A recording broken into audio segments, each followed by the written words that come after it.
The search for a permanent chief for the City of Phoenix Police Department is now down to 4. The finalists making their voices heard at a public forum Wednesday night. 4 finalists publicly presenting their cases to be Phoenix Police Chief. This is really a job interview. Ed DeCastro is an assistant chief in Phoenix. Asked about his role in the fake criminal street gang charges stemming from the 2020 protests, he points to the county attorney's office. That's what they were doing.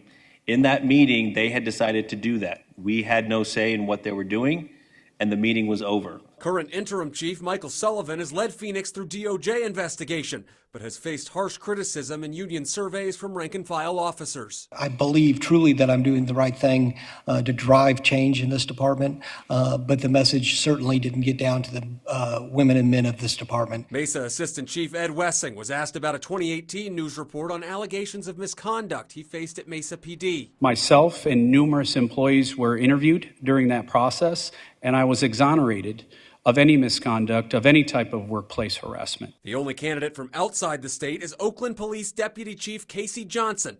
That department has been under a federal consent decree since 2003. If I'm selected as the next chief of police here in the city of Phoenix, the last thing I want to do is come from one dissent decree to another dissent decree. The 4 men facing a number of different questions on many different topics, but one stood out: staffing and retention. Retention has to be on the forefront, and we do that by building up morale, allowing people to have opportunities and feel comfortable staying in this profession and with this department. DeCastro points to an ASU study of call reduction he'd like to see implemented to reduce workload for the short-staffed department. Interim Chief Sullivan says he's proud of the work already done responding to calls involving the homeless community. We diverted over 8,700 calls this past year.